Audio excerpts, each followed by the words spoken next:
J'espère que vous allez bien, j'espère que vous vous portez bien. Il y a une information qui nous a été parvenue depuis 3 jours. Nous, on est informés, on a eu cette information depuis 3 jours. On n'a pas voulu en parler parce qu'on a estimé que sincèrement, elle ne sert pas à grand chose. Elle n'apporte absolument aucun éclairage particulier à l'opinion publique algérienne. Cette information concerne la fin de mission d'un conseiller à la présidence de la République. Il s'agit de Mohamed Chafik Mesbah, qui a été officiellement relevé de ses fonctions.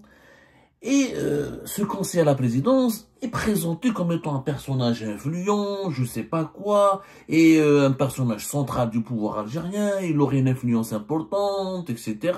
Il serait les yeux et les oreilles de Général Toufik au sein de la présidence de la République. Il y a beaucoup de fantasmes qui ont circulé. Nous avons vérifié toute l'histoire. Il n'y a rien d'extrêmement important ou d'effrayant. C'est quelqu'un qui a été remplacé, c'est un simple conseiller. On fait une histoire comme certains le font, qu'il est impliqué dans un gros scandale, qu'il il fait les frais de la crise actuelle avec la France. En réalité, le départ ou le maintien de Mohamed Chafik Mesbah ne change rien au mode de gouvernance du pays, ni au quotidien de la population, ni à la situation politique ou économique du pays, ni aux orientations majeures du pouvoir algérien. Pourquoi? Parce que c'est pas un décideur. Nous, on parle d'un responsable quand il s'agit d'un décideur. Le départ, le limogeage, le maintien, l'emprisonnement. Quand il s'agit d'un décideur, on en parle. Comme par exemple hier, on a parlé du patron de la gendarmerie. Le patron de la gendarmerie en Algérie, le commandant de la gendarmerie nationale en Algérie est un décideur. Il dirige un corps constitué de pratiquement plus de 200 000 personnes. Il a une police judiciaire à son service. Il a des services de renseignement, sorte de renseignements généraux à son service. Il a la brigade de recherche de Babjdid. Il a des forces d'intervention, des unités d'élite. Oui, le patron de la gendarmerie est un décideur. Il assiste au conseil, aux réunions très sensibles du Haut Conseil de sécurité nationale. Donc ça, c'est un décideur. Général Yahya Oulhaj, son départ, oui, il fallait le commenter, il fallait l'expliquer, il fallait lui donner de l'importance et de l'intérêt. Mohamed Chafik Mesbah, c'est qui? Et pourquoi c'est un non-événement? Et pourquoi on essaie de faire de cet événement, pourquoi on essaie de faire de ce non-événement une affaire d'État? Je vais vous expliquer très clairement. Mohamed Chafik Mesbah, d'abord, il n'a jamais été, comme on le laisse affirmer, un conseiller chargé des affaires de sécurité. Non, il a été nommé comme conseiller, il travaillait au palais présidentiel de Mouradia, comme conseiller chargé des affaires politiques et des relations avec la jeunesse, société civile et partis politiques. Conseiller chargé des affaires politiques, relations avec la jeunesse, société civile et partis politiques. Il s'est jamais occupé des questions de renseignement, ou des questions de sécurité nationale, ou des questions militaires, comme l'affirment certains commentateurs ou certains observateurs de l'actualité algérienne. Jamais. Il a été nommé à ce poste le 9 octobre 2023. Il s'occupait des partis politiques, des questions politiques. Et c'est surtout les questions politiques internes. C'est même pas les affaires politiques internationales. Auparavant, il était à la tête de l'Agence algérienne de coopération internationale pour la solidarité et le développement. Un organisme, c'était son premier patron, c'était le 20 avril 2020. Il n'a jamais réussi dans ce poste-là. Cette agence, d'ailleurs, n'a jamais brillé, on n'entend jamais parler d'elle. Ça a été une envie et un rêve qui a été vendu par Abdelmajid Tebboune, mais qui n'a jamais vraiment fonctionné. Et cette agence devait avoir $1 milliard, un budget de $1 milliard depuis 2022. On n'a jamais vu ce budget, on n'a jamais vu comment on l'a utilisé, on n'a vu aucun bilan de cette agence, on n'a même pas vu son existence. Mohamed Chafik Mesbah, nous avons fait une enquête sur lui le 15 novembre 2020, fait Algérie Pâtre, vous pouvez relire. On a parlé de son histoire. Qui est ce Mohamed Chafik Mesbah? Mohamed Chafik Mesbah, il est d'origine kabyle, il est né à Tissemsilt, il était journaliste et écrivain. Avant de le devenir journaliste et écrivain, c'était un officier supérieur des services secrets algériens. Anciennement la sécurité militaire. Il a eu un doctorat d'État en sciences politiques à l'université d'Alger. Il a étudié à l'étranger en tant que Royal College of Defense Studies britannique. Il a fait une université anglaise spécialisée dans les questions de défense, de sécurité nationale et de relations et de sciences politiques et de relations internationales. Il a été lieutenant-colonel en 1994 quand il était conseiller à la sécurité du président Yamin Zerouel. Il était conseiller à la sécurité du président Zerouel. Ça oui. Mais Tebboune, il n'était pas son conseiller de sécurité. Le conseil de sécurité de Tebboune, c'est un autre personnage, c'est une autre personne. Les Hna en Algérie pas, déjà. Je vous dis ça parce que c'était important de préciser et de ne pas tomber dans les erreurs. Il y a pas mal de manipulations, mais il faut vraiment pas tomber, il faut vraiment pas. Le conseiller à la sécurité de Majid Tebboune, c'est Boumediene Benattou. C'est Boumediene Benattou qui a été nommé en mars 2021. C'est un ancien militaire, etc., qui a été nommé chargé des affaires en lien avec la défense et la sécurité. Ça, c'est Boumediene Benattou, qui est un ancien général, etc., dont nous avons déjà parlé. Donne aller Boumediene Benattou, etc., donne aller même des émissions, donne même à ses affaires, donne à son parcours, etc. Vous pouvez revoir tout sur Algérie Part, pour ne pas s'attarder, parce que nous reprochons souvent de nous attarder. Boumediene Benattou, qui était l'ancien contrôle général de l'armée, au niveau du ministère de la Défense nationale. On a parlé de lui, son parcours, etc. Il n'a jamais été une... je vais vous expliquer pourquoi. Comme Cheikh Masbah, comme Benattou, ce pas des personnes particulièrement importantes sur l'échiquier politique algérien. Continuons d'abord sur le Mohamed Cheikh Masbah, dont nous avons déjà parlé. Donc il y avait le gars, il était conseiller à la sécurité du président Emile Zerouel. Il a été lui-même, il avait demandé à quitter l'armée. Il voulait travailler au niveau de la présidence. Il voulait même devenir chef de cabinet d'Emile Zerouel. Mais Général Toufik à l'époque, il s'était opposé à cette nomination. Il n'a pas voulu libérer le lieutenant-colonel de sa fonction de militaire. Je pense qu'il a été libéré une fois pour un poste à Al-Mouradia, mais pas comme chef de cabinet. Général Toufik, à l'époque, dans les années 90, il n'a jamais voulu de lui, il n'a jamais voulu valider cette nomination comme chef de cabinet de Zerouel. Donc, c'était où le parcours? Même après l'époque Zerouel, etc., au début des années 2000, il a commencé à écrire dans le Soir d'Algérie, à écrire dans le Watan, surtout le Soir d'Algérie. Il écrivait beaucoup dans le Soir d'Algérie. Il s'était illustré par ses tribunes. C'est vrai qu'il a une belle plume. Il connaît certains enjeux de la politique interne en Algérie. Il maîtrise quelques questions internationales. Mais voilà, c'est pas un cerveau non plus. C'est pas quelqu'un de particulièrement, d'exceptionnellement brillant. Des esprits brillants, il y en a beaucoup plus. Bon. On a parlé de lui, ou à sa relation avec Mohamed Cheikh Masbah. Dans notre enquête sur lui, on avait raconté son véritable parcours. On a expliqué par exemple que Cheikh Masbah, c'est lui qui gérait les affaires de l'Ordre Brahimi et de ses deux fils, Salah, qui était le PDG de Grey Matter International, une société de consultants située à Washington. Ses enfants, les enfants de l'Ordre Brahimi, faisaient dans le business et lui, il était parmi, il avait leur confiance, il participait à les aider à développer leurs affaires. C'est ça en fait, quelque sorte. Franchement, pourquoi je vous dis... bon, il a des choses... On peut lui reprocher beaucoup de choses. Hein. On peut vraiment lui reprocher beaucoup de choses. Ses interventionnismes. Lui, il fait croire qu'il est très proche de Général Toufik. Il fait croire qu'il est exceptionnellement apprécié par les services secrets algériens. C'est pas le cas. C'est vraiment pas le cas. S'il était vraiment apprécié par les services secrets algériens, il aurait fait carrière au sein des services. Il aurait été devenu général. Il serait devenu patron de la DDSE. Il aurait pris le bureau de sécurité de l'ambassade d'Algérie à Washington. Ou de l'ambassade d'Algérie à Paris. Qui m'a Ben Daoud, général Ben Daoud. Qui m'a... général Abdelmalek, il aurait fait carrière général Abdelkader, qui m'a général Tartag. Il serait devenu quelqu'un, ou là, comme Nassaruddin actuellement, qui est patron de la DGSI. Il n'avait pas d'énormes, des relais exceptionnels ou énormes au sein des services secrets algériens. C'était un officier de son époque, comme il y en a beaucoup d'autres. Maintenant, pourquoi il a été enlevé? Et pourquoi j'en parle aujourd'hui?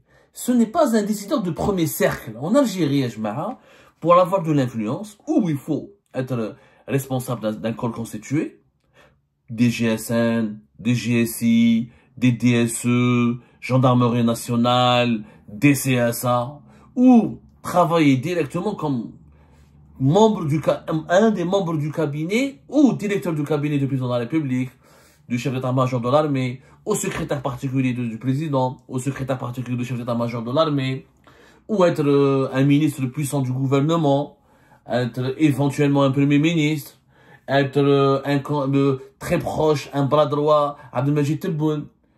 Les cercles qui sont puissants et influents en Algérie, on les connaît. Boualem, il est puissant. Directeur de cabinet de Tebboune, ancien conseiller des affaires juridiques et judiciaires, il a accompagné dès le départ, ancien patron de l'organe des écoutes téléphoniques et communications électroniques en Algérie, entre 2016 et 2019. Ça, c'est un mec puissant. En vérité. Ben oui. Les actuels patrons des corps constitués en Algérie sont influents. Tebboune, son secrétaire particulier, Hamada Jamirouche, est influent. Les autres sont pas particulièrement influents. Bon, ben, Kamel Sidi Saïd, le directeur général du service de la communication de la présidence, il a l'écoute et a la confiance de Tebboune. Mais il n'est pas influent sur lui. Quelqu'un qui est influent sur Tebboune, c'est quelqu'un qui parle avec Tebboune, qui lui dit son avis, et Tebboune prend en considération son avis, et Tebboune lui donne des dossiers sensibles. Gérer les médias, c'est pas très sensible. Gérer les dossiers économiques, c'est sensible. Gérer le cabinet de la présidence, c'est sensible. Confier des affaires, le suivi des affaires judiciaires et juridiques les plus sensibles du pays, ça c'est sensible. Les plus importantes du pays, ça c'est sensible. Donc les vrais décideurs en Algérie se comptent sur les bouts des doigts. En réalité, leur nombre est encore plus limité qu'à l'époque de Bouteflika. Bouteflika, il avait un clan. Il avait avec lui un véritable clan. Il y a des conseillers, des ministres, les frères de Saïd, son frère, etc., des hommes d'affaires. Avec le régime Tebboune, les vrais décideurs sont très peu nombreux. Mais ce compte sur les bouts des doigts.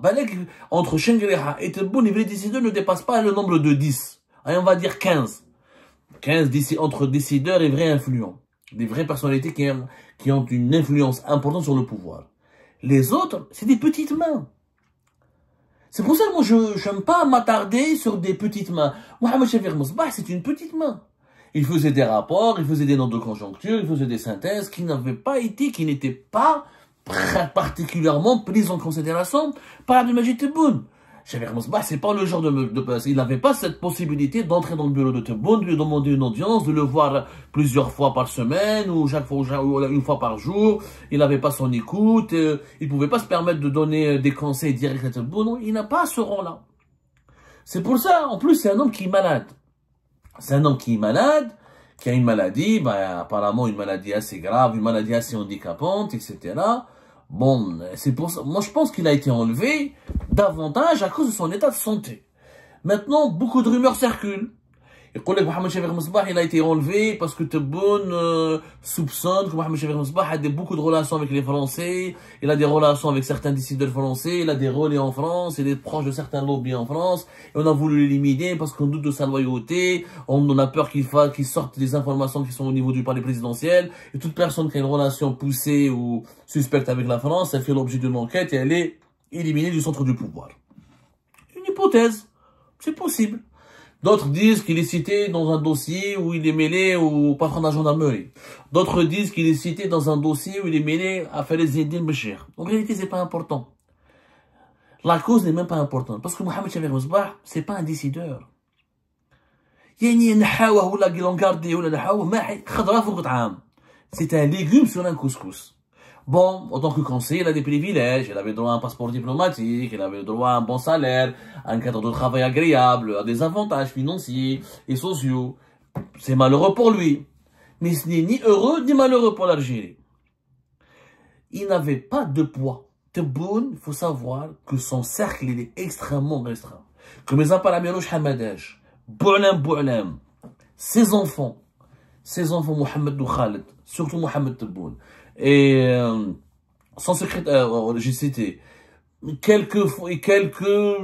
Kamel Sidi Saïd, un petit peu, et pas tout le temps, et 2 ou 3 autres personnages qui sont dans son entourage, qui n'occupent pas des fonctions officielles, ou en tout cas des fonctions affirmées, comme par exemple l'ancien journaliste Mounir Boudjema, ancien directeur de Libération, l'ancien directeur de cabinet du général Tawfiq, général Hajar Redouane.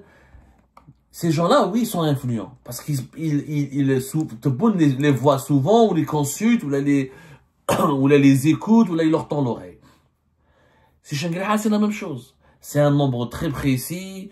Son directeur de cabinet, général Jouadi, quelques-uns de son secrétariat, un ou 2 chefs de région. C'est extrêmement limité. C'est ce qui rend la nature du pouvoir algérien encore plus complexe et plus obscure. Le pouvoir algérien actuel, il est plus difficile qu'avant. il est beaucoup plus difficile à bouger, il est beaucoup plus difficile à bousculer, il est beaucoup plus difficile à obtenir une réponse de sa part ou à négocier un compromis avec lui, parce que il n'y a pas beaucoup de décideurs influents sur lesquels on peut avoir un pouvoir d'influence, avec lesquels on peut dialoguer, ou avec lesquels on peut chercher des solutions, ou sur lesquels on peut faire des pressions pour aboutir à une situation souhaitable. Le nombre de décideurs est tellement limité que le pouvoir est très fermé sur lui-même. Quand le pouvoir est très fermé sur lui-même, ça veut dire qu'il est opaque et ça veut dire qu'il est difficile à manier. Qu'il est extrêmement difficile. Si tu n'arrives pas à convaincre toute bonne personne, ou tu n'arrives pas à accéder à toute bonne personne, ou à Saïd Chengriha en personne, on va avoir beaucoup de mal à trouver des solutions ou à arranger les choses avec le pouvoir algérien. Même les présidents du corps, même les commandants des corps constitués, ils ont un pouvoir limité. Le patron de la DDSE, Fethi Moussaoui, il est influent. Mais il n'a pas un pouvoir de changer les choses. Le Nasser Djen, la même chose. C'est vraiment le pouvoir algérien, il est extrêmement concentré. Extrêmement concentré. Quelquefois, tout le monde les écoute, quelquefois, il les écoute pas, quelquefois, il les écoute, mais il l'applique plus tard. Donc, c'est extrêmement limité. Je ne fais mon mleh. Donc, Mohamed Chafik Mosbah ne fait pas partie de ce cercle restreint de décideurs influents. Ceux qui vous disent le contraire, vous mentent. Moi, j'ai vérifié, j'écoute. Vous savez, nous, on fait du recoupement. On écoute tout le monde, on essaye d'avoir les avis de tout le monde, on essaie de parler avec plusieurs sources concordantes, on essaie de parler avec plusieurs sources qui ont issu de plusieurs sensibilités. Le pouvoir algérien, il y a plusieurs sensibilités, il y a plusieurs composantes, il y a plusieurs cercles financiers, idéologiques, économiques. Il y a plusieurs maillons dans la chaîne. Mais le maillon principal, le haut de la pyramide, il est très connu. Il est identifié. Et on ne peut pas mentir. La France, quand elle a voulu se réconcilier avec Abdelmadjid Tebboune et le pouvoir algérien, elle a négocié directement avec Tebboune et son directeur de cabinet, voilà. Elle n'est pas partie voir, etc. Les autres ils ont servi de relais ou d'intermédiaires. Mais ils ne prennent pas de décision. Donc, je voulais vous faire cette mise au point pour que vous compreniez, attention à la désinformation, attention aux fantasmes. Les vrais décideurs en Algérie sont ailleurs, ce ne sont pas même Mohamed Chafik Mosbah. Et son départ ou son maintien, encore une fois, n'aurait eu aucun sens.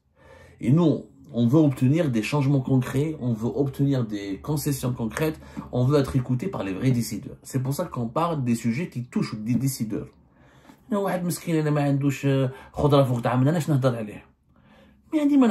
je ne dis pas ça pour blesser Mohamed Chafik Mosbah, ni pour le blesser, ni pour le glorifier, ni pour relativiser son implication dans un quelconque scandale. Peut-être qu'il est impliqué dans un scandale, peut-être qu'il est dans une affaire judiciaire plus tard. En Algérie, en ce moment, c'est très très classique. Quand on quitte le pouvoir, on risque de subir les colères de ses adversaires, de ses détracteurs, de subir quelques mésaventures, parce que le pouvoir est une immunité, c'est une armure.